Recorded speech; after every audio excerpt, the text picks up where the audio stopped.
menunjukkan tanggal hari berpuasa. Angka yang dalam kurungan adalah yang kena puasa. Ni ulang balik yang telah dipelajari. Kemudian Angka yang tidak dikurung menunjukkan tanggal hari berbuka. maksudnya tidak berpuasa. Contohnya, dia berpuasa pada hari kurung 1, kurung 3, dalam kurungan 17. 3 hari dia berpuasa. Selain daripada itu dia tidak berpuasa. Hari yang kedua hendaklah sebelum hari yang ke 16. Tak ingat-ingat lagi. 16. Dan hari yang ketiga hendaklah selepas hari yang ke 15. Dan jaraknya dengan 15 itu tidak melebihi jarak di antara hari pertama dengan hari kedua. Maka dibagi contoh 17. 17 dengan 15 jarak 1. 1 dengan 3 jarak 1. Jadi cukup syarat. Okey, seterusnya. Angka yang digaris bawah menunjukkan tanggal hari ke-15. Ya. Angka yang berada di atas garis. Jadi hari ke-15 bukan tarikh 15. Selalu diingatkan. Hari yang pertama bukan maksudnya tarikh yang pertama. Segi tarikh, 1 hari bulan. Maksudnya hari pertama. Kemudian Angka yang berada di atas garis lengkung yang kanan menunjukkan banyaknya hari antara hari ke-15 dengan puasa ketiga. Lengkung itu dia lengkungkan 1 sampai 3, maknanya 1. 15 ke 17 selangnya 1. Kemudian Dan angka yang berada di atas garis lengkung yang kiri menunjukkan banyaknya hari antara puasa pertama dengan puasa kedua. Jadi dia buat begitu tu supaya kita boleh nampak. Boleh nampak kan? Itu latihan dia. Dia orang belajar matematik, mula-mula dia kena tulis. Dia kena tulis. Dia kira dengan dia tulis atas kertas, bagi dia nampak nombor. Dia sampai satu tahap pakar, dia kira pakai otak dia je. Macam orang main sempua. Jadi pertandingan sempua kan dia buat. Sempua Cina pakai tu. Batu apa? Alat kiraan kan. Bahasa orang putihnya panggil apa? Agro apa dia panggil? Sempua panggil apa? Bahasa Cina. Apa bahasa dia? Apa? Abakos. Oh, tahu ah?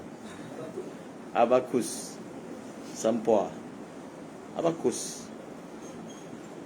Jadi pertandingan sempua sampai serta kalau orang tu dia mahir, bagi 50 soalan. 50 sekolah rendah masuk pertandingan. Jadi dia kira di tangan dia gerak, faham? Tapi dia membayangkan sempua yang ada, yang sudah biasa dilatih. Jadi dia kira tangan dia gerak, seolahnya dia tengah tarik batu sempua tu, faham? Jadi kalau orang dia selalu buat, jadi dia tak ada rahsia nak magic ni. Orang dia nak kuat hafalan, dia nak secara magic. Dia bangun tidur tiba-tiba dia dah hafal Bukhari. Orang tanya Imam Bukhari kan, bagaimana tuan mempunyai ingatan yang kuat? Dia kata dengan mengulang. Itu je lah. Tak ada rahsia makan ubat ingatan kuat ke, dengan sentiasa mudawamah dan buat sesuatu itu dengan berterusan. Lah ditambah memang ingatan dia kuat pun. Tapi itu pun beliau menjalankan proses mudawamah berterusan. Bukan ingat Imam Bukhari baca, lepas tu dia tinggalkan je dia punya hafalan dia. Dia ada proses mengulang tu dibuat. Bila pengulangan tu dia sampai climax dia, benda tu dah tak boleh hilang. Faham? Syekh Qanata Fauzi pun sebut benda tu kan. Dia orang belajar ni, dia ada satu tahap yang mana apa nama istilah yang digunakan? Malakiyah dengan apa? Hal. Malakah tu yang tak boleh hilang. Jadi setengah orang dia belajar baru sampai proses hal dia dah tinggalkan. Belum sampai matang lagi. Dia menyebabkan dia lupa. Kalau dia terus istiqamah sampai tahap malakah tu dia dah jadi darah daging dia. So satu orang dia tak boleh lupa nama dia kan. Dia tak boleh lupa asal usul dia. Jadi itulah yang dipanggil malakah, malakiyah. Dia macam contohnya bila satu orang tu dia habis daurah, itu baru hal dalam istilah yang digunakan oleh Syekh. Tak ada penguasaan. Dia perlu istiqamah. Ni habis belajar terus masuk cebodi dalam bisnes. Lupa lah. Masa belajar pun tak ingat. Lepas tu tinggalkan terus apa pun tak nak. Faham? Jadi dia perlu istiqamah. Berterusan sampai macam contohnya kita belajar dengan Syekh Ali Al-Waqidi, abang ipar kepada Syekh Haidar yang mengajar fiqh. Dia ahli nahu. Beliau ni ahli nahu. Memang telah dipertanggungjawabkan untuk memberi tumpuan sepenuhnya pada nahu. Memang sangat mahirlah dalam ilmu nahu, dengan arti kata sebenar. Tapi dalam masa yang sama dia mengajar fiqh juga. Dia mengajar faraid. Jadi beliau sebutlah ada beberapa masalah. Dia kata ini masalah faraid yang macam ni tak mungkin lupa. Kan? Ini masalah yang tak mungkin lupa. Dia kata tapi kalau betul-betul masalah furuk yang halus-halus dalam faraid itu kena tanya Haidar lah, Haidar Syekh Haidar. Jadi begitulah keadaan dia. Faham? Kalau orang tu dia meninggalkan mudawamah, dia meninggalkan takluk dia pada ilmu tu, memang dia akan lupa. Biasa, benda tu normal. Jadi terpulanglah dia buat keputusan nak jadi apa. Dia berniaga ke apa? Kalau orang berniaga, dia memang pakar berniaga. Dia buat benda tu berterusan, dia memang mahir. Dia tengok benda tu pun dia tahu benda ni apa. Ini quality grade B, grade A, grade B. Tengok. Kemahiran berlaku dengan mudawamah. Dalam bidang dunia pun sama. Faham? Dalam dunia pun sama. Kalau dia buat selalu, kita nampak macam dia tak kira sebenarnya. Dia tengok pun dia boleh kira. Bukan sebab dia buat benda yang magic ke. Benda tu adalah latihan berterusan dan pengalaman yang luas. Seolah-olah kita nampak macam dia tak buat apa-apa kan. Tapi dia dibantu oleh benda yang sudah sedia ada dalam tubuh dia, berdasarkan pengalaman dan juga latihan yang dibuat secara berterusan. Sama lah juga. Jangan sampai kita belajar tak sampai tahap matang lagi, lepas tu tinggalkan. Halas, terus habis. Macam dia tak ada magic. Tak ada benda yang magic. Usaha. Kemudian cara berpuasa yang telah disebutkan di atas adalah bagi mutahayyirah yang ini yang kita nak baca pada pagi ni, yang dikira sebagai maklumat tambahan yang kita belum baca lagi. Kita ingat cara berpuasa yang 3 gelombang tersebut ada kaid dia, bukan mutlak. Apa kaidnya? Dia kitab haid ni dalam banyak-banyak kitab fiqh, matan min haitsul matni, min haitsul mutun. Maka matan yang mendiskusi masalah haid dengan agak mendetail adalah Al-Irsyad karangan Ibnu Muqri, dan ada syarahannya oleh Ibnu Hajar Al-Haytami. Kita ada Al-Imdad, Fathul Jawad, Irsyadul Ghawi, Setakan Darul Minhaj. Dulu dihafal kan, dia menjadi kitab hafalan, matan hafalan. Itu. Tapi dia punya ibarat dia sangat sulit dan rumit. Sangat sulit dan rumit. Jadi belajar dulu yang ni lah, ibarat bahasa Melayu ni, mudah sikit. Kalau nak meluas dalam bab haid tu irsyad, ataupun kalau kita Jawi, kita Sabilul Muhtadin. Faham? Itu antara kitab rujukan. Maknanya kitab kalau kita nak ajar awam ke, atau mungkin kitab tu dimodernkan bahasa dia, Sabilul Muhtadin. Banyak masail-masail furuk-furuk yang kita boleh temui dalam kitab tersebut. Jadi masalah haid ni lumayan kalau satu orang tu menguasainya. Sebab sedikit orang yang ambil berat tentangnya. So banyak keperluan tentang masalah haid ni. Kemudian cara berpuasa. Duduk. Cara berpuasa yang telah disebutkan di atas adalah bagi mutahayyirah yang sama sekali tidak ingat waktu putusnya haid kebiasaannya. Dia sama sekali tidak mengingati kebiasaan waktu putus haidnya. Sebelum ni kan kita sebut, kalau dia langsung tidak mempunyai ataupun tidak mengetahui waktu putus haidnya, dia perlu mandi setiap waktu solat. Namun sekiranya dia mengingati satu waktu, maka waktu itu sahaja yang dia wajib mandi. Contohnya sebelum maghrib kan, qabla al-ghurub, lebih kurang pukul 7. Maka untuk sembahyang malam itu sahajalah yang dia wajib mandi. Itu pun yang qabla al-ghurub sahaja, maksudnya maghrib. Adapun sembahyang selain daripada itu hanya memadai mengulang wuduk sahaja. Ada kait seperti itu kan. Apa yang kita boleh simpulkan? Maknanya kalaulah ada maklumat, dia lupa langsung, tapi kalau ada maklumat sedikit yang dia ingat, kita akan bantu dia. Kita akan bantu dia berdasarkan maklumat tersebut. Kalau maklumat tu boleh membantu. Contohnya macam ni. Ada perempuan yang lupa langsung, ada perempuan dia ingat sikit, iaitu soal apa? Inqita' dia. Waktul inqita'. Maka maklumat tu berguna tu dalam hukum, iaitu kita hanya wajibkan dia mandi pada waktu itu sahaja. Kerana bila itulah waktu yang dia yakin inqita', maka waktu lain sudah tidak ada ihtimalnya. Semua hukum yang kita buat tu ihtimal kan, selagi ada. Bila ihtimal tidak ada, kita pergi kepada yang yakin tersebut. Itu dalam masalah mandi. Yang sekarang ni masalah puasa pula bagaimana?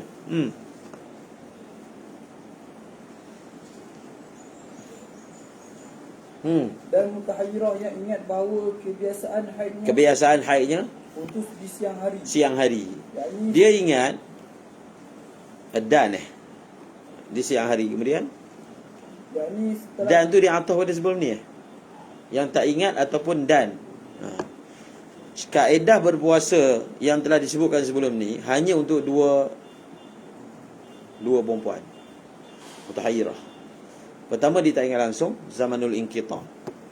Ataupun dia ingat, dan waktu yang dia ingat tu, yang berlaku, biasanya berlaku inqita' tu siang. Maknanya daripada lepas subuh sampai sebelum maghrib. Antara itulah. Faham? Bukankah dalam kita membuat kiraan, kita menjadikan jumlah baki hari itu 14 kan?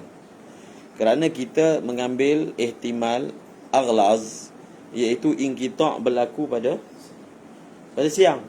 Kita tak ambil inqita' berlaku pada malam. So kalau perempuan tu dia memang tidak mengingati langsung zamanul inqita', maka ihtimal aghlaznya kita ambil siang. Kalau dia memang ingat inqita' dia siang, lagi-lagi kita ambil siang. Faham tak? Dua surahan. Tapi kalau dia mengingati zamanul inqita' dia malam, maka dia akan selamat satu hari, iaitu hari ke-16. Faham tak?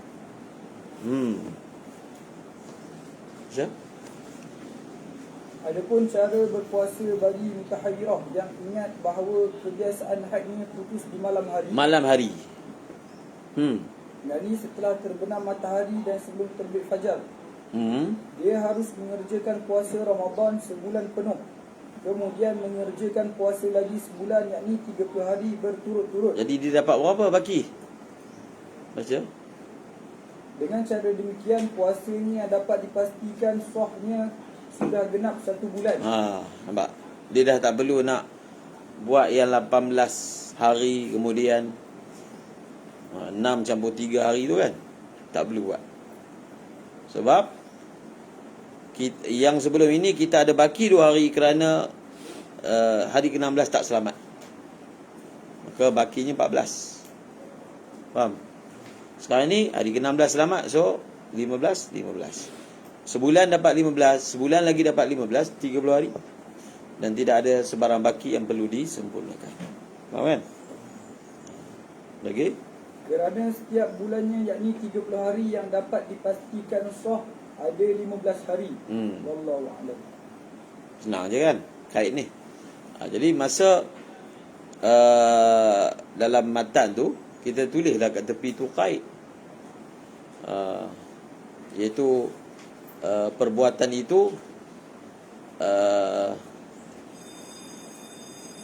ataupun jawapan itu inda ataupun liman nasiyat waqtal inqita'i am nasiyaha wa huwa fin nahari. Maksudnya hukum ni yang kata kena puasa 2 bulan, kemudian dapat ada baki lagi, kena puasa pula lagi. Ini adalah liman nasiyat adataha mutlaqan, liman nasiyat waqtal inqita' am zakaraha wa huwa fin nahari. Ataupun dia ingat dan inqita' itu berlaku pada waktu siang. Maka mafhum mukhalafah dia, sesiapa yang mengingatinya dan ia berlaku pada waktu malam, hukum lain. Ibarat dia ada dibawa oleh Pak Kiai. Ibarat dalam kitab Arab yang menunjukkan kepada perkara ni. Okey. Habis. So kita akan masuk kepada yang ke-5 dah selesai, yang ke-6 dan ke-7. Ke-6 dan ke-7. Baca matan dan syarah. Allahumma salli ala sayyidina. Bismillahirrahmanirrahim. Wa in hafizat syai'an falil yaqini hukmu. Mengingati adatnya qadar dan waktu. Tidak mengingati adatnya qadar dan waktu. Tahayyurah. Mengingati salah satu. Yang ini kita nak belajar ni. Mengingati salah satu. Sama ada qadar sahaja ataupun waktu. Qadar adalah jawapan bagi soalan berapa. Waktu adalah jawapan bagi soalan bila. Berapa hari haid kamu? Dia ingat, dia boleh jawab. Maksudnya dia ingat lah. Bila hari haid kamu? Dia tak dapat jawab. Maksudnya dia lupa yang waktu. Bila hari haid kamu? Dia boleh jawab. Berapa? Tak boleh jawab. Maksudnya dia lupa qadar. Fa'in hafizat. Wa in hafizat syai'an min Allahumma adatiha salli ala sayyidina. duna syai'in. Duna syai'in. Dia ingat satu, tak ingat yang lain. Hafizatil waqta Contoh. Dia ingat waktu. Lagi? duna al-qadri Tapi qadar tak ingat. aw aksa dhalik. Ataupun terbalik. Ingat qadar, tidak ingat waktu. Falil yaqini min haidin wa tuhrin hukmuhu. Jadi matan tu dia bagi pendek je. Dia sebenarnya penjelasan tu akhir sekali sebenarnya pendek je perkataan yang kita perlu gunakan. Tapi perkataan tu oleh kerana dia punya mukaddimah, latar belakang, maka penjelasan diperlukan. Dalam matan hanya guna perkataan ringkas je. Dalam kes begini, jawapan dia adalah falil yaqini hukmuhu. Kemudian Wahia fil muhtamili Fahaidin fil wat'i Fatahirin falil yaqini hukmuhu Wahia fil muhtamali Fahaidin fil wat'i fil muhtamili boleh okay? Kahaidin fil wat'i Fatahirin fil ibadati. Sebenarnya ini formula ni, jawapan ni kita dah belajar sebelum ni dalam bab adat, iaitu dia mengambil jalan ihtiyat. Cuma beza dia dengan mutahayyirah ni, dia ihtiyat sepanjang waktu. Faham? Yang ini pula, yang kita ada bahagi 3 tu, dia ada HQ yakin haid, SQ yakin suci, tengah-tengah tu ihtimal kan. Inilah jawapan dia. Faham? Okey, baca syarah. Wahia fil muhtamili lil haidhi wa tuhri. Yang sebelum tu dah baca syarah. Okey, wahia. Tidak ada contoh dalam syarah tu. Wahia fil muhtamili lil haidhi wa tuhri wa haidin fil wat'i wa tahirin fil ibadati. Ini kamu dah faham. Kemudian wa in ihtamala inqita'an wajib al-ghuslu li kulli fardin. ini pun dah belajar. Kemudian ihtiyatan. Apa dasar hukum ni? Apa usul dia? Usul fikih dia apa? Ihtiyat. Bukan usul fiqh juga ni. Kaedah dia. Apa dia? Ihtiyat. Faham? Ihtiyat dalam melakukan ijtihad. Kaedah yang banyak dipakai oleh Al-Imam Syafi'i. Ihtiyat. Sebab kita tak tahu yang mana satu, ihtiyat. Kita keluarkan satu keputusan yang mana apa pun keadaan kita selamat. Itu maksudnya ihtiyat. Tapi bila ihtiyat tu dia jadi berat. Bila ihtiyat tu, keputusan tu dia akan jadi berat. Setengah ulama dia guna kaedah lain dalam ijtihad. Dia guna kaedah asalnya tidak ada tanggungjawab. So dia jadi ringan. Itu antara punca kita akan dapati perbezaan keputusan dalam sesebuah ijtihad daripada ulama. Baca. Wa yusamma muhtamilul inqita'i tuhuran mashkukan fihi. Lagi? Walladhi la yahtamiluhu haidan mashkukan fihi. Lagi? Wal hafizatu lil waqti ka'an taqula. Okey, ni contoh. Sebelum tu tadi dia kata wa yusamma muhtamilul inqita'i tuhuran mashkukan. Jadi wa yusamma muhtamilul inqita'. Jadi keadaan-keadaan yang mana ada ihtimal seseorang itu terputus haid. Ada ihtimal, tak pasti. Kalau pasti itu dipanggil tuhrun biyaqin. Faham? Dinamakan keadaan-keadaan yang diyakini inqita', nama dia tuhrun biyaqin. Faham? Tetapi oleh kerana muhtamilul inqita', kita tak boleh panggil dia tuhrun biyaqin, kita panggil dia mashkukut tuhri. Dia mashkuk. Tidak pasti dia punya tuhur dia. Mungkin itu yang menyebabkan kita bagi juga hukum suci kat dia. Faham? Mashkukut tuhri. Kemudian walladhi la yahtamiluhu haidan mashkukan fihi.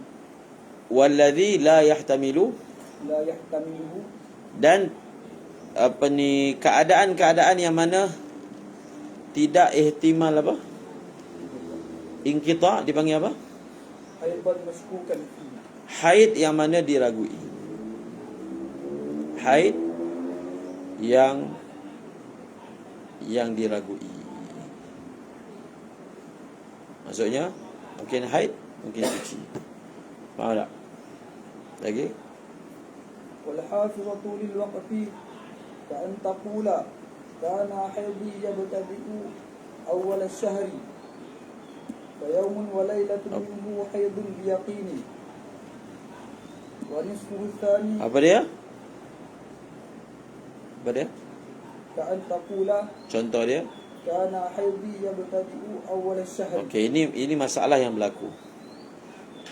Ka'an taqula, seperti berkata ia. Perempuan tu kata haidi, tulis. Nanti kita baca pula dalam buku.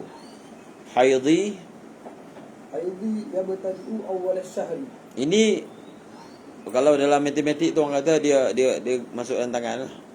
Yang ni dalam tangan, tak tulis. Faham? Dalam otak. Itu masalah dia. Dia punya adat dia.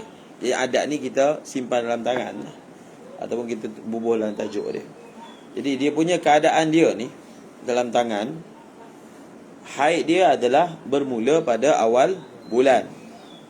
Lagi ni latar belakang dia. Wa yawmun wa laylatun minhu haidun biyaqinin. Dan saya pasti hari pertama itu memang haid. Maksudnya yang dia ingat haid dia mula awal bulan. Dan yang dia ingat hari pertama tu memang ada keluar haid. Lagi? Wa nisfu tsani tuhurun biyaqinin. Dan dia yakin haid dia ni tak pernah ada selepas tarikh 15 hari bulan. Jap. Kaan ya, apa dia kata apa sekali lagi? Kana Itu jawapan kan? kana haidi yabtadi'u awwal ash-shahri. Awal syahri. Kemudian Fa yawmun wa laylatun. tu je. Yang ni isu dia macam ni je. Dia kata haid saya ni mula daripada 1 hari bulan. Itu je dia ingat. Bas. Yang lain tak ingat. So dia ni dipanggil apa? Dia mengingati waktu, tapi dia tak ingat berapa. Dia tak ingat berapa. Daripada sini apa logik dia? Jadi sebab itu kita kata asas yang kita belajar dalam Safinah tu dipakai kat sini. Asas apa? Sekurang-kurang haid 1 hari 1 malam. Selama-lama haid 15 hari. So bila dia telah apa? Tandakan ataupun dia telah nyatakan kebiasaan dia sebelum ini haid dia adalah pada bulan pertama, maka secara pasti apa? Secara pasti hari pertama tu haid lah. Hari kedua tak pasti. Faham? Sebab dia tak ingat nombor berapa. Jadi bila hari pertama haid, maksudnya 24 jam tu adalah haid.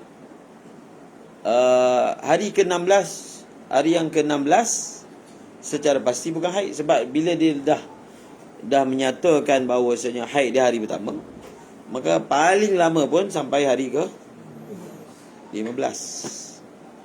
Dan hari ke-16 secara pasti tak ada haid. Jadi kita ada dua pasti, dua yang yakin. Yakin haid dan yakin suci. Tengah-tengah tu dipanggil ihtimal haid dan suci.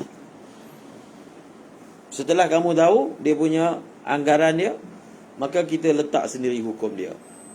Haid dengan yakin, falil yakin hukmu, kan ibarat tadi. Yakin haid, maka hukum yakin haid. Yakin suci, hukum yakin suci. Ihtimal keduanya, maka dia akan mengamalkan apa? Kaedah ihtiyat.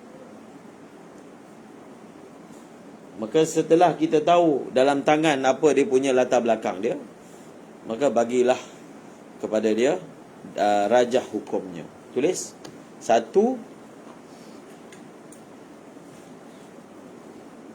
sampailah 15. Tulis 1, 2, 3, 4, 5, 6, 7, 8, 15. Nampak tak? Maklumat dia yang diberikan tu membantu jawapan. Kalau dia tak boleh bagi maklumat langsung, kita tak boleh tolong dia lah. Kita boleh bagi jawapan, iaitu dia mutahayyirah. Faham? 15 kan? Maka oleh kerana haid dia bermula pada hari pertama, maka hari pertama tu, hari pertama bulat kan?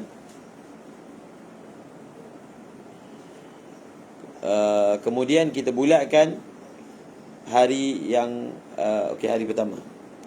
Kemudian tulis 16 sampai 30. Tak payah tulis nombor penuh. 16 sehingga 30. Okey, 16 sehingga 30 ni buat tanda asingkan dia dengan 15 sebelum tu. Maksudnya masukkan dalam kurungan tu. 16 dengan 30 masukkan dalam kurungan. Okey. Jadi kat sini dia ada tiga tahap dia punya keadaan dia. Haid dengan yakin, suci dengan yakin, dan ihtimal. Maka tulis lah 1 hari bulan. Tulis apa tanda dia? HQ. Haid dengan yakin. Faham? SQ keseluruhannya. Tengah tu tulis ihtimal.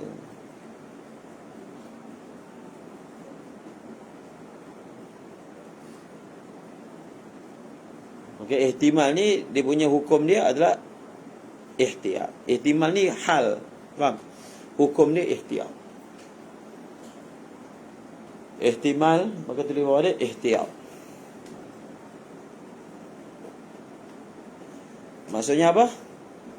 Maksudnya dia ni lepas habis je hari pertama dia mandi, wajib. Kemudian daripada hari kedua sampai hari ke-15, setiap kali nak solat dia kena mandi. Dia kena solat, dia kena puasa, tapi dia tak boleh baca Quran. Dia tak boleh pegang Quran, tak boleh jima'. Faham?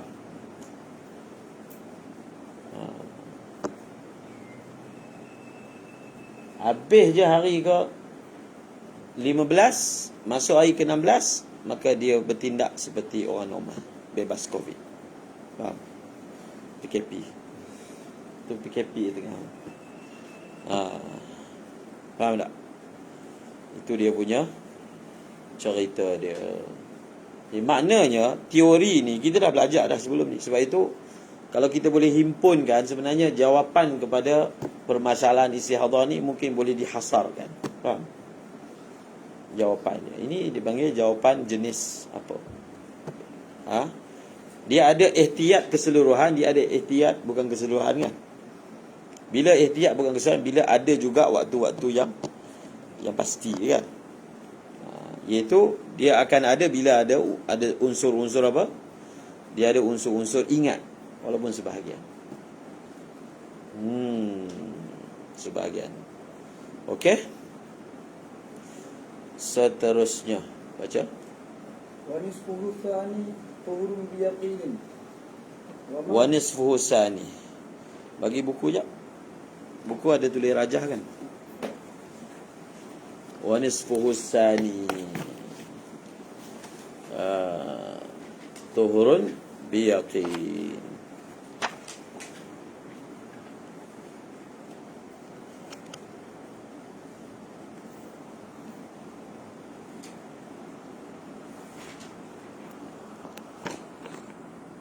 Bagi tunjuk gambar dekat tu. Supaya hitam sikit sekali lagi. Tuhurun biyaqin. Nampak?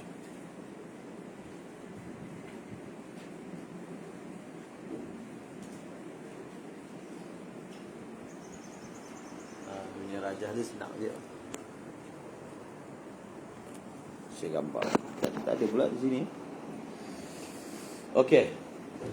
Kemudian seterusnya, Wa ma baina dhalik yahtamilu al-haidha wa ma baina dhalika yahtamilu al-haidah wal-tuhra wal-inqita'. wal-inqita'. Kemudian wal-hafizatu lil-qadri fa an taqula haidhi khamsatun fi. ini pula masalah yang ketujuh.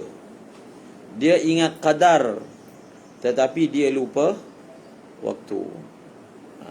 Sebenarnya yang ni lebih mencabar daripada yang ni, cara kira dia. Dia ingat qadar tapi dia lupa waktu.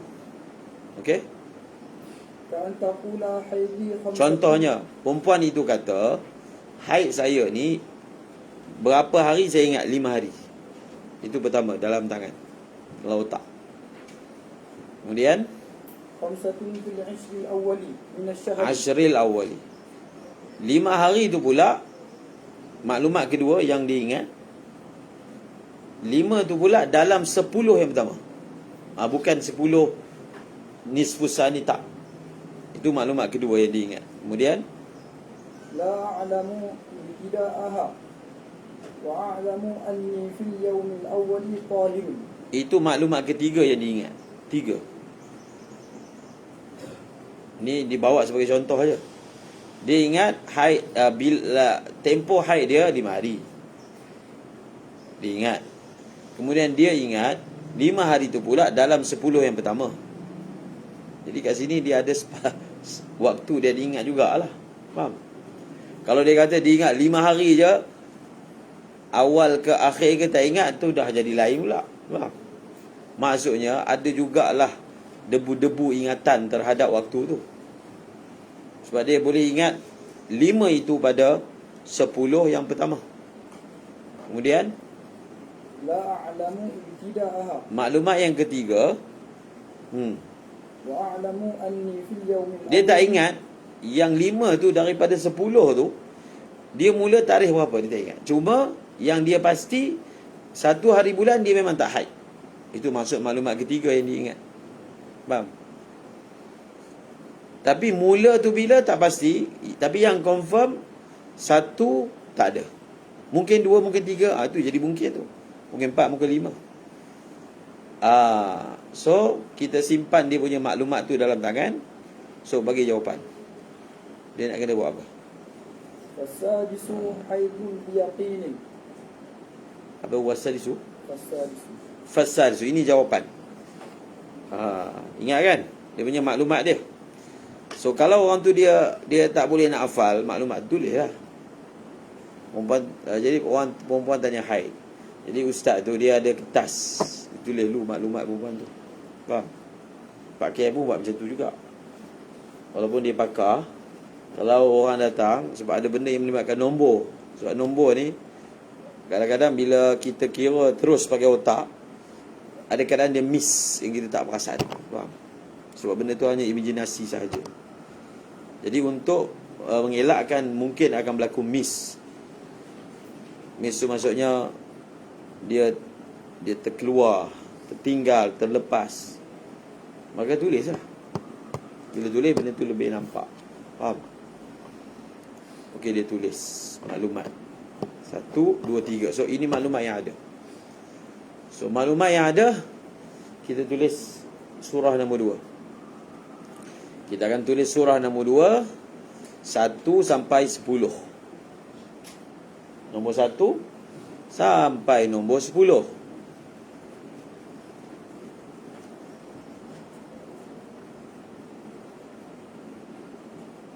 Kemudian tandakan pada nombor 6. Okey, baca. Wal awwalu tuhurun biyaqinin. Fasadisu. Fasadisu haidun. Jadi sekarang ni dia sebenarnya jawapan dia sama macam sebelum ni. Cuma kita kena tahu nak tandakan di mana. Maksudnya daripada 10 hari ni ataupun daripada 30 hari, yang mana dipanggil suci dengan yakin, yang mana kita akan hukum haid dengan yakin, yang mana kita akan hukum ihtimal. Itu jawapan sama je. Cuma nak letak kat mana. Nak letak kat mana perlu ada kesinambungan dengan masalah ataupun maklumat-maklumat yang dibekalkan. Faham? Kita tanda dulu seperti yang dinyatakan oleh syarih. Hari ke-6 adalah haid biyakin. Tulis HQ. Hari pertama suci dengan yakin, SQ. Kemudian dan 11 sampai 30 SQ. Lagi yang semua yang tengah-tengah tu semua ihtimal. Yang baki tu semua ihtimal. Okey, sekarang ni musannif bagi jawapan. Dia dalam matematik juga. Jawapan diberi, cuba bagi tahu sebab. Sebab apa jawapan dia macam ni? Faham? Ataupun dipanggil apa dalam matematik tu? Dia untuk sekolah rendah. Bahkan yang Olimpik, dia matematik dia ada Olimpik. Faham? 9 soalan 8 jam bagi. Panjang kan? Cuba jawab. Mungkin dah cukup. Tanya apa dah. Antara yang perlu diterangkan ialah wajah menjawab soalan tu. Itu yang jawab panjang. Kalau bagi jawapan pendek je. Kamu jawab tu berdasarkan apa? Dia panggil apa? Jalan kira kan? Jalan kira. Itu pun termasuk juga kita boleh buat latihan dalam haid. Ini jawapan dah diberi. Sekarang beritahu jalan kira dia. Mengapa? Mengapa yang dinamakan 1 tu haid biyakin, 6 itu 1 tu suci biyakin, 6 itu haid biyakin, 11 sampai 30 adalah suci biyakin, yang lain semua ihtimal. Kenapa? Lagi? Wathani ila akhiril khamisi muhtamilun lil haidhi wa lit tuhri. Lagi? Wasabi'u ila akhiril ashiri muhtamilun lil inqita'i aidan. Dia tambah lagi plus. Muhtamilun lil ihtimal, tulis ihtimal haid suci. Okey, yang pertama ihtimal haid dan suci. Yang nombor 2 tu ihtimal haid suci inqita'.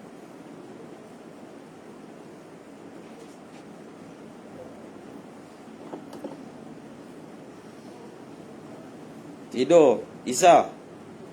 Boleh tidur pula baca haid.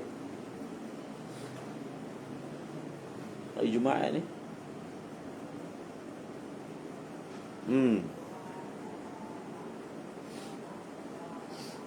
Okey. Lagi seterusnya. Halas. Bila kita dah bagi tahu hukum, maka perempuan tu akan dijelaskan lah. Apakah yang dimaksudkan hari pertama, maksud untuk bulan-bulan seterusnya, ataupun yang telah berlalu sebelum ni. Ihtimal inqita', yakin apa tadi, yakin haid kan, yakin haid, maka maksudnya hari pertama dia macam orang haid, macam sebelum ni lah. Tak perlu nak diulang lagi sekali apa yang dimaksudkan dengan semua perkataan. Dan hari-hari ihtimal yang mana ada ihtimal inqita', dia kena tambah lagi mandi setiap waktu. Faham? Hari-hari yang tiada ihtimal inqita', dia tak perlu mandi setiap waktu. Wah, itu faedah kita tulis tambahan perkataan inqita'. Hari-hari yang ada ihtimal inqita', dia kena tambah mandi setiap waktu. Hari-hari yang tiada ihtimal inqita', tak perlu mandi setiap waktu, hanya perlu ambil wuduk saja. Maka logik dia punya logik dia dengan masalah yang dia bentangkan. Okey, kita tengok logik yang pertama berdasarkan 3 maklumat yang kita ada. Yang pertama tu ialah hari pertama adalah suci biyakin. Sebab dalam maklumat yang dibagi kat kita, dia pasti hari pertama memang tak keluar haid. Betul lah. Faham? Itu logik dia. Sebab memang dalam salah satu daripada 3 maklumat yang ada, hari pertama dia memang ingat tak keluar haid. Maka kita jadikanlah hari pertama itu sebagai apa? Suci biyakin. Betul tak? Logik tak? Logik. Kemudian yang dia ingat haid dia dalam 10 yang pertama je, 10 hari pertama je. Maka sebab itu kita jadikan hari ke-11 sampai 30 suci biyakin. Sebab dia memang tak ada haid yang akan datang selepas 10 hari, tak ada. Maka suci biyakin, logik. Kemudian itu senang je. Kemudian kenapa hari ke-6 itu ditanda sebagai haid biyakin? Sebenarnya hari kedua sampai hari ke-10, semua hari-hari itu adalah hari yang ihtimal haid dan ihtimal suci. Okey, kamu ingat balik jumlah haid dia 5 hari kan? Kamu andaikanlah kod mana pun, haid dia paling awal bermula, kalau haid dia 5 hari, paling awal bermula berapa hari bulan? 2. Paling lewat bermula berapa bulan? Paling lewat 6. Maksudnya apa pun ihtimal 6 tak selamat. Betul tak? Apa pun kita ihtimal 6 tak selamat, 6 tu mesti kena haid juga. Sebab kita kata paling awal 2. So 2, 3, 4, 5, 6. 6 kan? Kalau paling lewat haid bermula 6 memang masuk. Sebab tu 6 itu adalah tolak ke depan ke, undur ke belakang ke, 6 tu mesti masuk dalam hari haid berdasarkan ihtimal kan. Sebab tu 6 tu dikira haid biyakin. Yang lain-lain tu semua ihtimal. Sebab apa kita kata ihtimal? Mungkin sahaja haid dia adalah separuh kedua, maka 2, 3, 4, 5 tak ada haid. Mungkin sahaja haid dia separuh pertama, maka 7, 8, 9, 10 tak ada haid, maka dia ihtimal. Sebab itu dipanggil ihtimal. Dan apa dia nak buat maklum. Faham? Okey. Lepas ni sebenarnya dah habis dah 7 aksam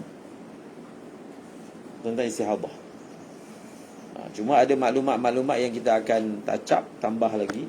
Ada dalam buku Syekh tu, pakai. Secara umumnya 7 bahagian tu, 7 aksam tu telah habis dipelajari. Kalau kamu memahami dengan baik mustahadah dalam bab haid, kita boleh kiaskan dalam rangka kita nak memahami pula mustahadah dalam bab nifas. Nifas tak masuk lagi. Ini haid punya istihadah. Tetapi secara umumnya formula dia sama. Cuma formula itu perlu diselaraskan, bukan diselaraskan, disesuaikan dengan konsep nifas tu. Perlu disesuaikan. Formula dia, makna formula tu adalah sama sebenarnya. Cuma oleh kerana figure dalam nifas ni kan besar, jadi kena sesuaikanlah dengan dia punya nombor dia. Contohnya, sekurang-kurang nifas lahzah. Jadi dia tak bolehlah jadikan, macam contoh, kalau perempuan yang mubtada'ah, dalam nifas pun ada mubtada'ah, iaitu dia pertama kali keluar dalam nifas. Itu dia panggil mubtada'ah. Mumayyizah ghairu mumayyizah, jelas. Faham? Definisi dia. Cuma dia punya nombor dia lain lah. Syarat tamyiz dalam nifas dia tak bolehlah jadi sama macam syarat tamyiz dalam haid. Faham tak? Dia tak boleh jadi sebanyak-banyak darah kuat itu tidak melebihi. Tak boleh. Itu haid punya dasar. Maka nombor tu akan ditukar, disesuaikan dengan sebanyak-banyak, sekurang-kurang menurut nifas. Faham? Jadi buku khas.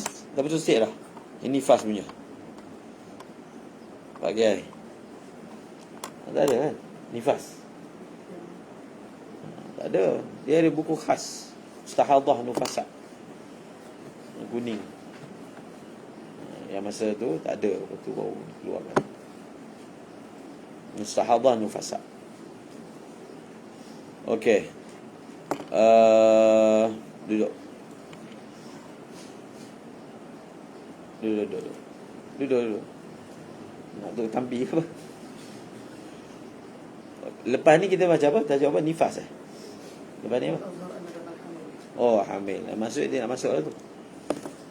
Damal hamil. Jadi ada beberapa perkara dalam kitab ni kita akan kita akan baca sebagai tambih faedah-faedatun yang Pak Kiai kongsikan. Allahumma salli ala Sayyidina Muhammad. Dia kalau mengajar bab haid ni,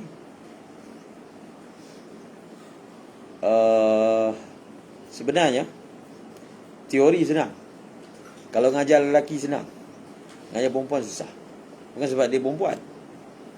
Dan kalau kita mengajar bab haid, kita tak boleh pakai tabir. So kalau ustaz muda,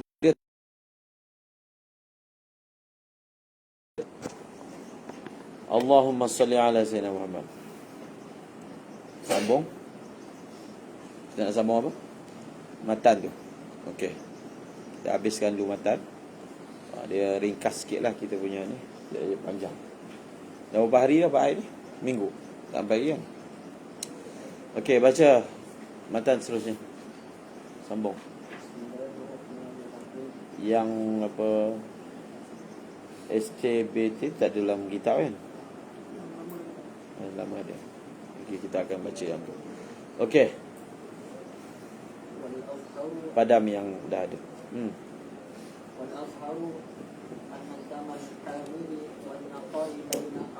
Kita pernah bincangkan tentang masalah ni. Darah yang keluar daripada wanita yang sedang hamil. Dalam mazhab Syafi'i ada beberapa qaul. Pendapat yang muktamadnya darah itu adalah masih boleh dihukum sebagai darah haid. Seterusnya. Al-asharu anna damal hamili wan naqani baina adama lima aqal al-haidi wa aktsara haidun. Amma fil ula fa li'annahu bi sifati damil haidi. Ya, tak jelas lah apa sekali lagi. Syarah tadi. والأظهر أن الدم الحامل والنقاء بين الدماء أقل الحيض. Dia ada dua masalah tu. Yang pertama masalah damul hamil, yang kedua masalah an-naqa' baina dima'il haid, yang kita panggil masalah laqa' dengan sahab. Dia ada dua masalah. Ada dua qaul dalam mazhab Syafi'i. Okey, lagi sambung. Haidun. Amma fil ula. Sabar dulu. Adapun fil mas'alatil ula. Mas'alatul ula maksudnya apa? Mas'alatu damil hamil. Kenapa? kenapa damul hamil itu boleh kita hukum haid, sedangkan tanda perempuan itu hamil, darah haid dia tak keluar? Itu mengikut fitrah kebiasaannya. Maka mengapakah darah yang keluar itu masih dihukum sebagai haid? Apa dah? Pergi kat pagar. Lepas tu barang tu letak dekat motor saya.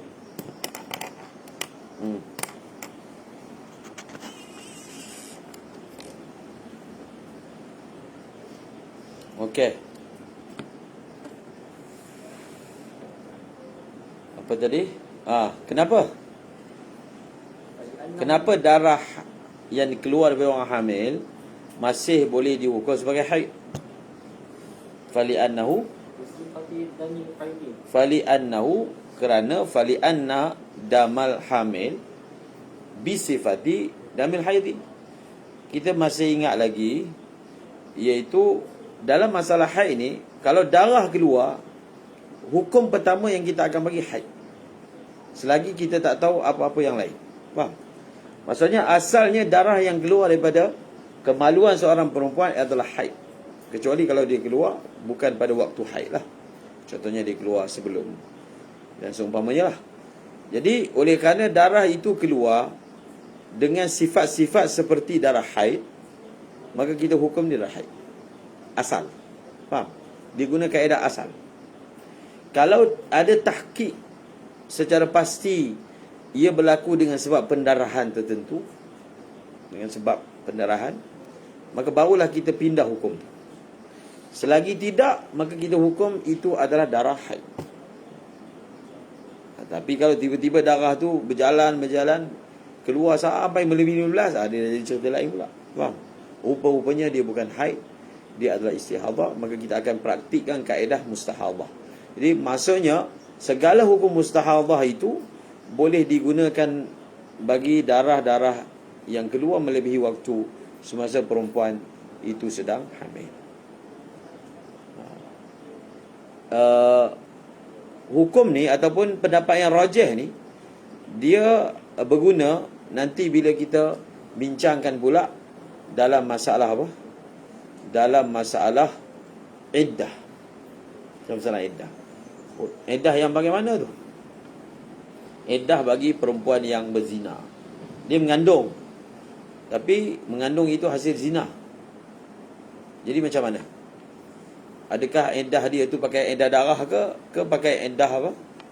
Dia tak ada iddah. Tetapi ada juga berlaku yang mana iddah itu dipakai sebagai iddah darah. Macam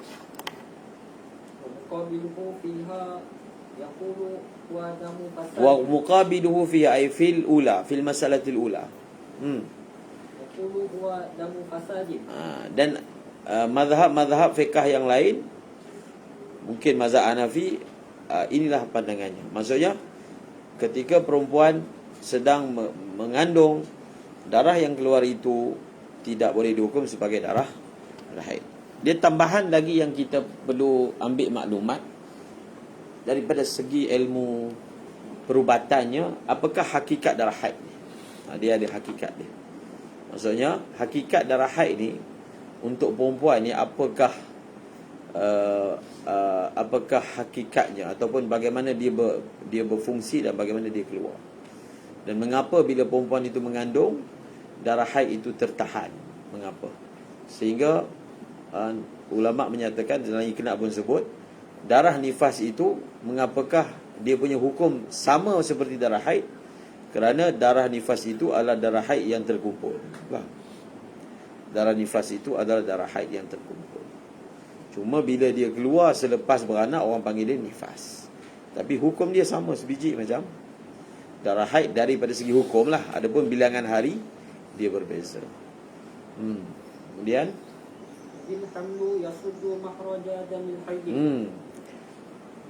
ini pun satu permasalahan yang dimasukkan dalam permasalahan contemporary.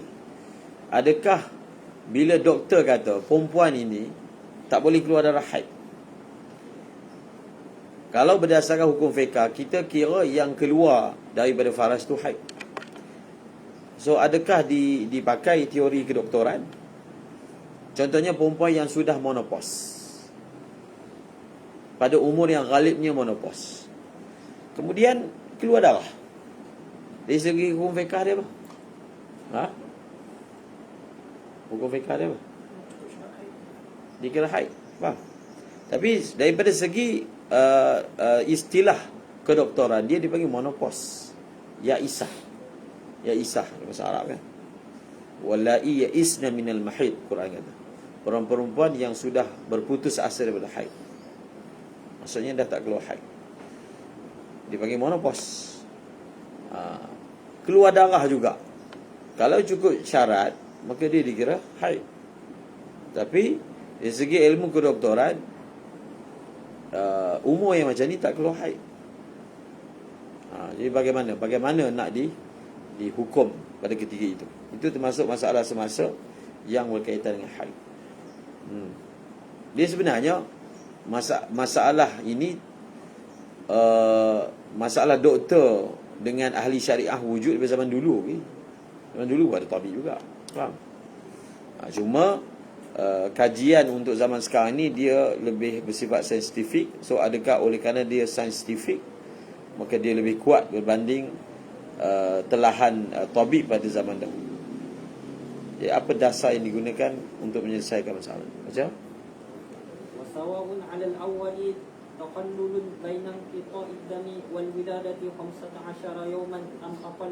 Jadi kita boleh nampak kan apakah hujah yang digunakan oleh Muqabil Al-Azhar, iaitu dia masih bisifatil imkan. Dia memang kebiasaannya perempuan yang mengandung dia tak keluar haid, tapi dia bukan mustahil, dia masih bisifatil imkan. Faham? Kita ambil imkan tu, walaupun dia tidak bersifat selalu imkan. Oleh kerana keluar darah haid itu masih mungkin. Faham? Maka mungkin itu sudah cukup untuk kita bagi hukum darah itu sebagai haid, kecuali dapat dibuktikan sebaliknya. Faham tak? Seterusnya, wasawa'un baca Wasawa'un 'alal awwali, sama sahaja injaraina 'alal awal, atas qaul yang pertama, iaitu qaul yang menyatakan darah hamil itu adalah darah haid. taqallulun baina inqita'id dami wal wiladati 15 yawman am aqalla. Sawa'un 'alal awwali takhallulun Baina inqita'id dami wal wiladati 15 yawman am aqalla. am aqalla. Tak ada beza. Maksudnya tak ada beza, tak ada sebarang tafsil. Lepas dia terputus darah itu sampai dia beranak itu, mesti suci itu sebanyak-banyak suci, tak. Gitu pun kita dah belajar. Kan kita ingat kan? Kita dah belajar sebelum ini, suci di antara haid dan nifas tidak disyaratkan 15 hari. Dia haid 24 jam, kemudian berhenti sekejap, kemudian beranak. Maka darah yang keluar sebelum itu haid, darah itu dikira sebarang nifas, suci itu tidak ada muktabar. Hatta sehari pun tak disyaratkan. Dia berhenti haid pagi tadi, kemudian petang dia beranak.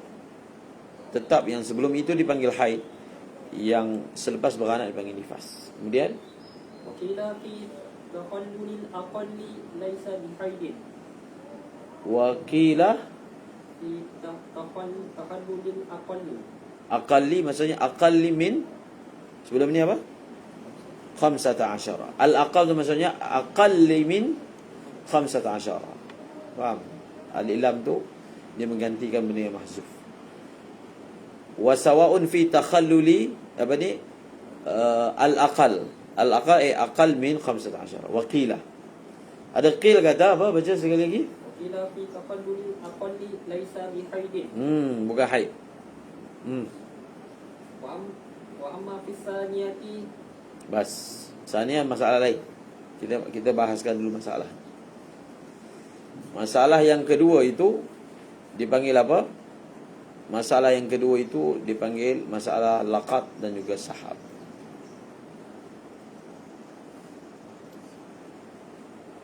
laqad dan juga sahab. Allahumma salli ala Sayyidina Muhammad. Sekarang ni kita bahaskan masalah ini dulu. Allahumma salli ala Muhammad. Masalah yang kita akan bincangkan ni dipanggil masalah damu talq. Damu talqin. Tajuk dia. Tulis. Damu talq. Damu talqin ni merujuk darah yang keluar ketika sakit bersalin. Tulis tengah-tengah. Damu talq. Damu talq. Tambah alif lam.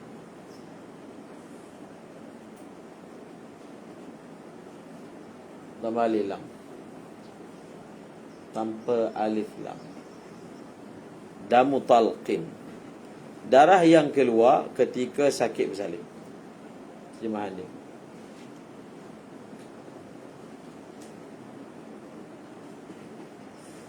Jadi masalah damu talqin ni, darah.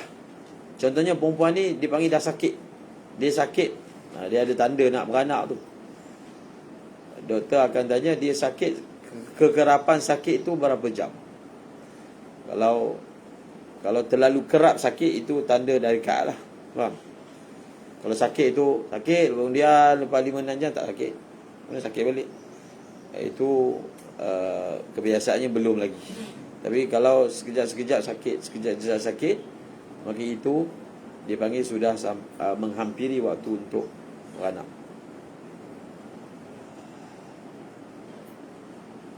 Dia dimasukkan dalam labor room, ward bersalin kan. Khususnya anak pertama, dia lama, mungkin berjam-jam kan. Tapi dalam masa yang sama dia sakit. Dalam masa yang sama keluar darah. Itu persoalannya. Dalam masa yang sama darah keluar. Orang panggil keluar tanda. Darah keluar. Ini persoalan yang berbangkit semasa dia tengah menunggu tu di labor room, berjam-jam. Kalau sekejap tak apa, berjam-jam. Soalan dia, adakah dia wajib semayang ataupun tidak? Faham? Kerana apa? Ada keluar darah. Di darah yang keluar tu darah apa?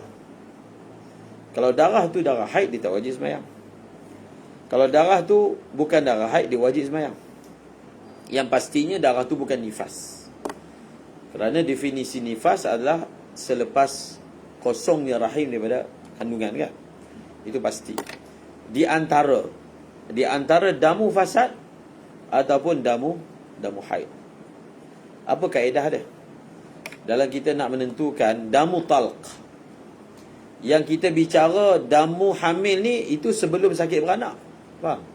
Sebelum sakit beranak, dia memang beranak lepas 2-3 hari tu.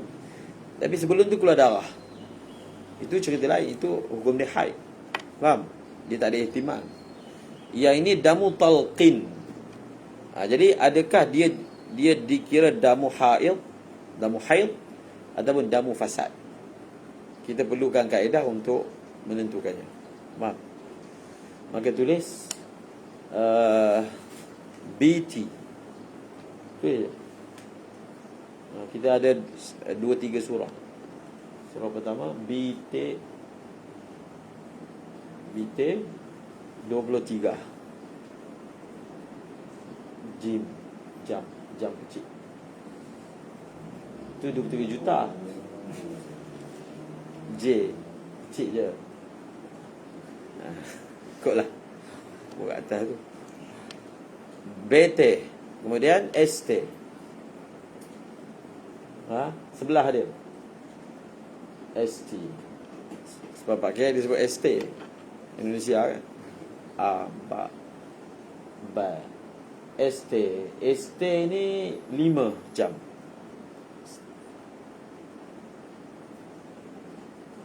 Okey, nombor 2. Selang sikit. BT 24.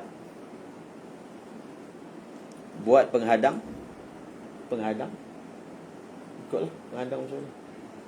Kemudian ST 5 jam. Turun bawah lagi. Lagi masalah ketiga. Bete.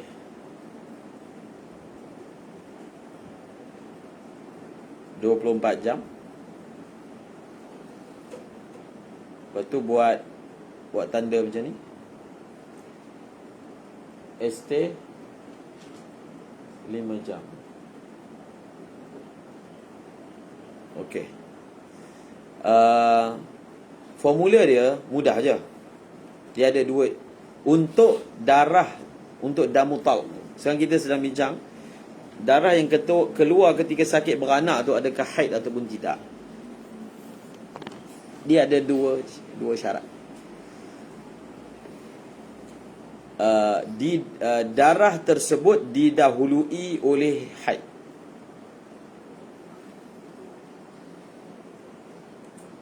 Maksudnya sebelum dia sakit beranak tu dia ada keluar haid.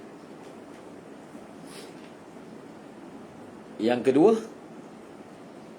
dan bersambung dengannya. Bas. Faham? Dan bersambung maksudnya darah haid tu bersambung dengannya. Tak ada suci tengah-tengah tu. Tu maksudnya. Bersambung dengannya. Maka dengan dua syarat itu, maka kita tengok untuk surah yang diberikan. Surah yang pertama, Bete. Bete ni maksudnya belum terasa. Faham?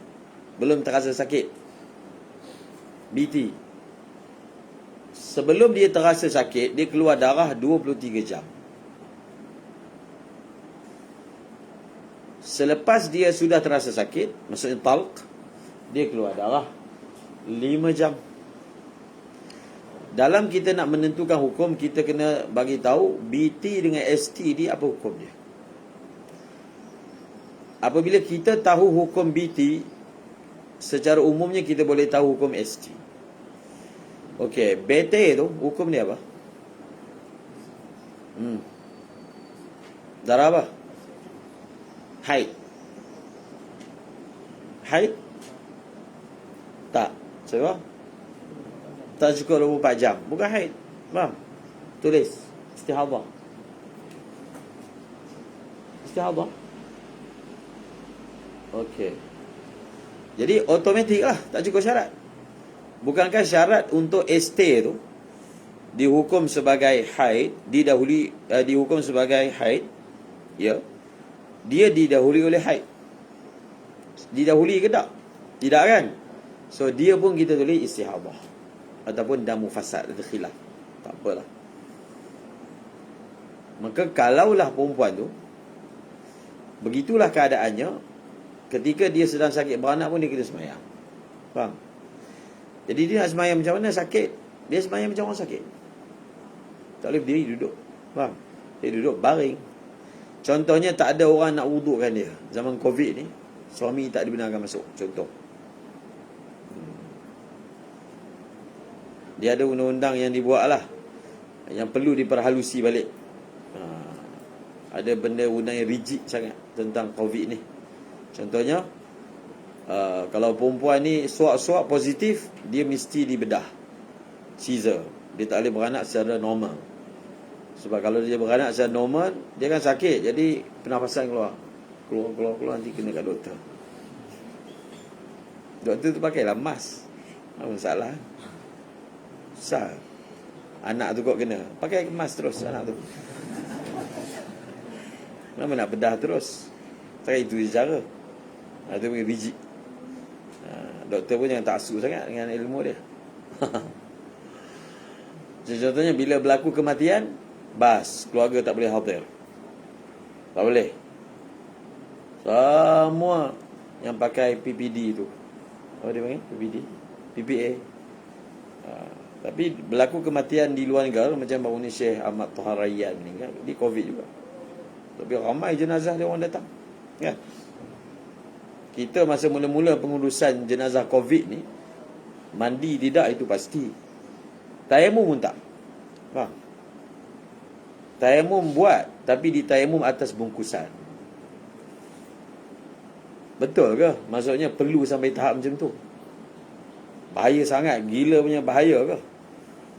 Itu perlu dia perlu dibaiki lah. Mungkin sekarang dah baiki, sekarang tayamum. Semula-mula tayamum atau bungkusan lah. Mayat tu letak dalam ni, tu atas dia punya zip tu. Mana sah, mana ada tayamum atau bungkusan. Itu dipanggil tak payah tayamum lah. Tak ada apa faedah pun tayamum atas bungkusan kan.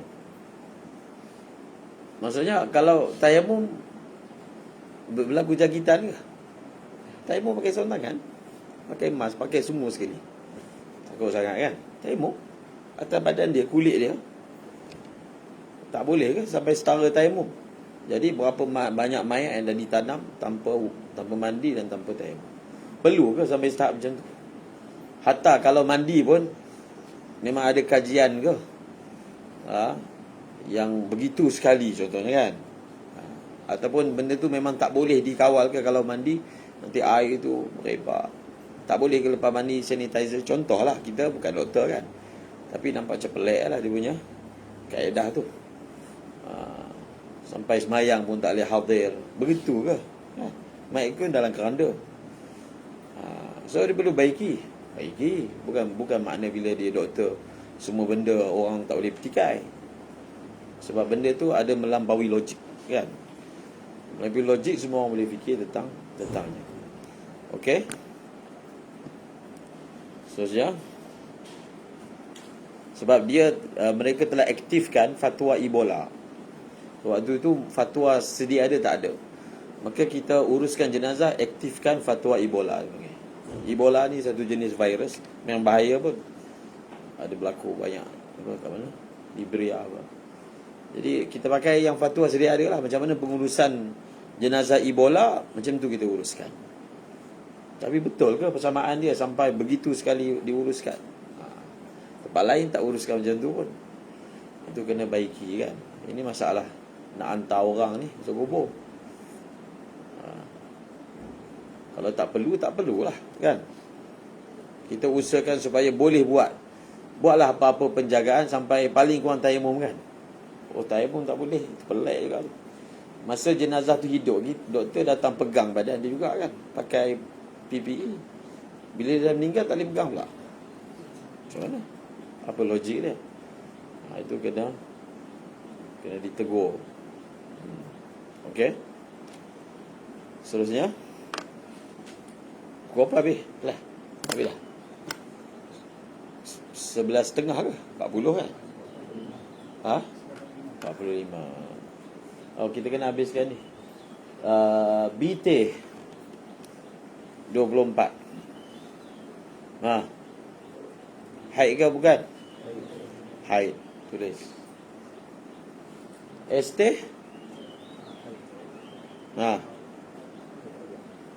Jadi penghadang tu adalah tanda terpisah, tidak bersambung. Haid ke bukan? Bukan, tak cukup syarat kedua kan. Dan hendaklah bersambung. Tak bersambung, mudah je benda ni. BT 24 jam. Haid. ST? Haid juga sebab dia bersambung. Bas, itu buatlah apa-apa surah macam tu. Tak? Macam tu je hukumnya. Jadi setelah kita tahu yang ST tu haid, dia tak habis lagi cerita dia. Penjelasan tak habis. Maksudnya perempuan tu maknanya kena semayang. Dia sakit sangat ni. Biasa berlaku kan, isteri saya sakit, nak macam mana solat dia. Yang orang jenis fikir solat lah. Fikir solat, tak tanya lah soalan tu. Kena solat. Ini solat macam mana sakit ni? Solat macam orang sakit. Contohnya suami tak boleh masuk. Itu yang masuk COVID tadi. Suami tak boleh masuk. Dia nak wuduk semua macam mana? Kan? Tak ada orang bantu dia. Mungkinlah kalau swasta ada kod perkhidmatan. Tapi kalau kerajaan, ada ke nurse nak wudukkan dia? Mungkin ada kan? Mungkin tak ada. Ihtimal. Contohlah tak ada. Nak pergi tandas semua, tak boleh, baring je. Takut terkeluar. Waktu solat sudah suntuk, adakah kita kata tak payahlah solat, qada aja? Tidak juga, sebab kena solat kan. Maka dia akan kembali kepada masalah faqidut tahurain. Faham? mana-mana surah satu orang dia memang tak boleh nak mendapatkan air. Bukan air tak ada, air ada dalam bilik air, tapi nak pergi tak ada orang bawa dia. Sama, ini kes ni boleh dibawa untuk orang yang terbaring, tak ada orang khidmat dia, kan? Nak pergi tak boleh pergi dia. Nak tayamum tak boleh. Tak boleh. Tak boleh tu maksudnya kudrat tu tak ada. Bukan tanah tak ada. Dia kena orang bantu. Tak boleh buat. Tapi dia masih sedar ni, masih sedar, masih faham. Dia nak solat, wire penuh, tak ada siapa nak bantu dia. So dia akan masukkan kes dia ni kepada masalah faqidu tahurain. Dia solat 5 waktu. Kiblat tak boleh. Pusing dia punya katil dia. Wire penuh.